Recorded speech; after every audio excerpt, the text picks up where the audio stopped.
हैं श्रीमद् भगवत गीता के वो श्लोक जिसमें सूक्ष्म वेद की जानकारी है। ये है श्रीमद् भगवत गीता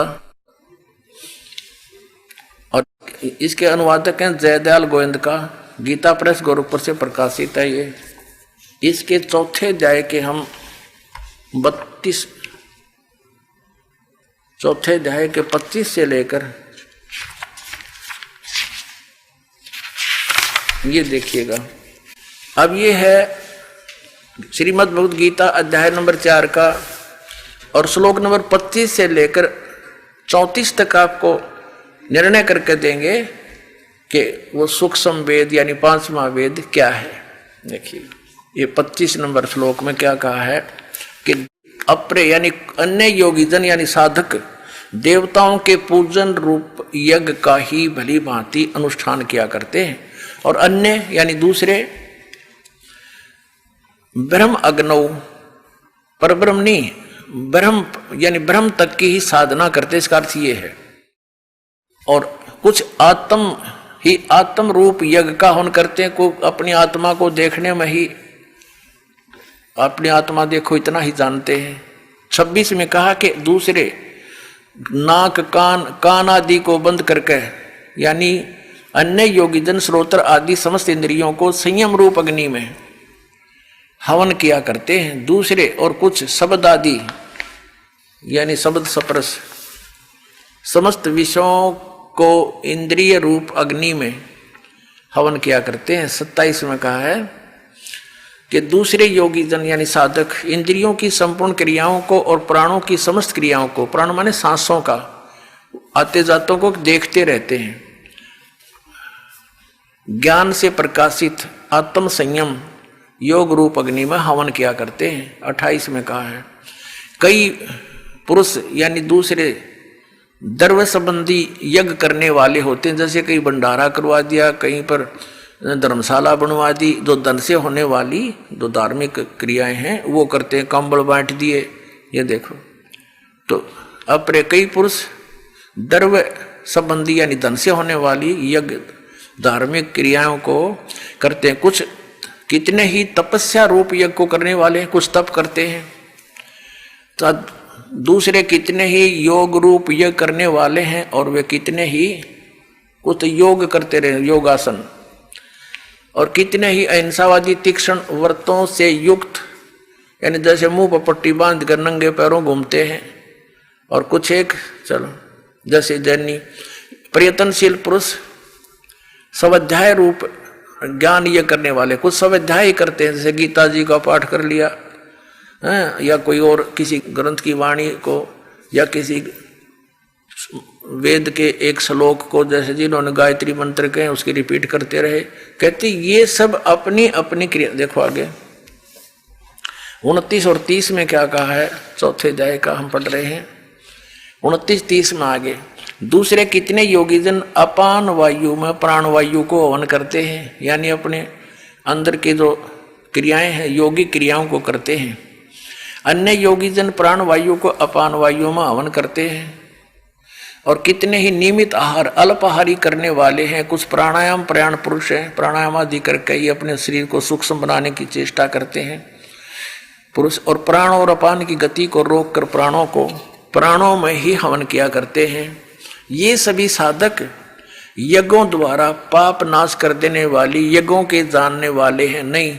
इसका अर्थ यह है कि सभी अपने अपने जो साधक अपनी क्रियाएं करते हैं उनको पाप नाशक जानते हैं। अब फिर 31 में ये कहा है कि जो यज्ञ से बचे हुए अमृत का अनुभव करने वाले योगीजन सनातन ब्रह्म सनातन परमात्मा को प्राप्त होते हैं। यज्ञ न करने वाले, यज्ञ जो धार्मिक अनुष्ठान नहीं करते, उनके लिए तो यह मनुष्य लोक भी सुखदायक नहीं और न ही परलोक, यानी वो तो यहाँ भी दुखी रह गए भी दुखी, जो कुछ साधनाएं नहीं करते।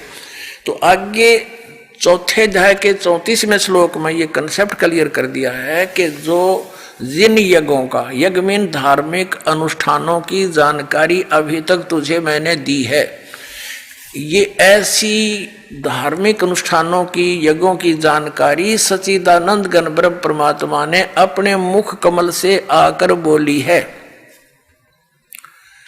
वो सच्चिदानंद घन ब्रह्म की वाणी कहलाती है। उसके अंदर वो सूक्ष्म वेद है, वो तत्व ज्ञान है, उसके अंदर वो विस्तार के साथ कही गई है।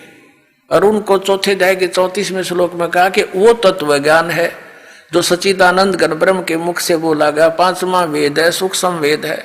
उसको तो तत्वदर्शी संत ही जानेंगे जो उस वाणी से परिचित है। अब देखिएगा अध्याय नंबर 4 का और श्लोक नंबर 32 में है।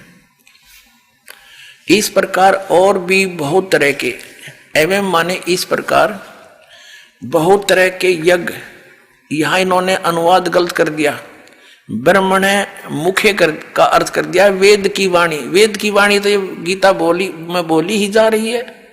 ये लिखना था ब्रह्मण माने सच्चिदानंद घन ब्रह्म की वाणी में विस्तार के साथ कहे गए हैं। अब ये ब्रह्मण का अर्थ इन्होंने जहां विचलित हो गए, यहां गलत कर दिया।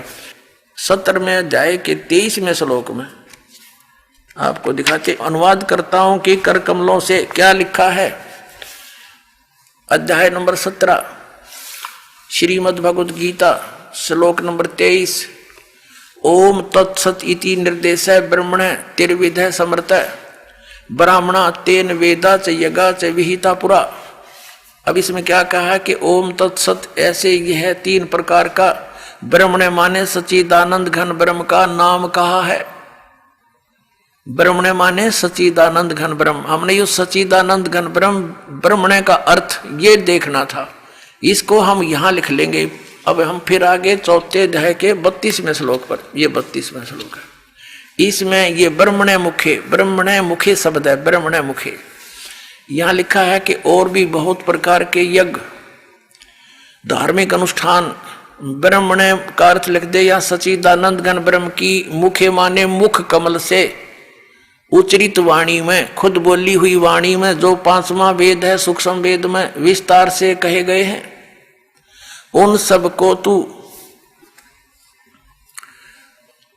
कर्म जान, मन, इंद्री और क्रियाओं, शारीरिक क्रियाओं द्वारा संपन्न होने वाले जान। यानी वो ऐसी विधि है जो काम करते करते, वो ऐसी विधि वर्णित है उसमें 5वें वेद में, सूक्ष्म वेद में, कि काम करते करते नाम उठत नाम बैठत नाम सोवत जागवे, नाम खाते नाम पीते नाम से ती लागवे। कहते काम करते करते करने की बता रखी है। उसको जानने के बाद फिर तो सभी कर्मों से मुक्त हो जाएगा। देखना, इंद्रियों द्वारा संपन्न होने वाले जान, शारीरिक क्रियाओं द्वारा संपन्न होने वाले जान, और इस प्रकार तत्व से जानकर उनके अनुष्ठान द्वारा, यानी उस सच्चिदानंद घन ब्रह्म के द्वारा बोली गई सूक्ष्म वेद 5वें वेद में वर्णित विधि को जानकर फिर तू सभी कर्मों से मुक्त हो जाएगा। देखना, इस प्रकार तत्व से जानकर उनके अनुष्ठान द्वारा कर्म बंधन से सर्वथा मुक्त हो जाएगा। अब 33 में क्या बताया है, चौथे अध्याय का 33वां, इसमें यह कहा कि हे परंतम अर्जुन, द्रव्यमय यज्ञ की अपेक्षा ज्ञान यज्ञ अत्यंत श्रेष्ठ है। अब द्रव्यमय यज्ञ का अर्थ है, कहते हैं जैसे द्रव्यमय यज्ञ की अपेक्षा ज्ञान यज्ञ श्रेष्ठ है, जैसे बगैर ज्ञान के, तत्व ज्ञान हुए बिना अपनी मनमाने आचरण के आधार से कोई तो भंडारे कर देता है और कोई कहीं धर्मशाला बनवा देता है, कोई मंदिर बनवा देता है, कहीं कोई कंबल बांट रहा है। कहते हैं ये द्रव्यमय यज्ञ से की अपेक्षा, यानी आंख मीच के अंधाधुंध की ये दान करने की अपेक्षा आप पहले तत्व ज्ञान को समझ, और तत्व ज्ञान को समझकर फिर उस सतगुरु संत के बताए अनुसार साधना कर।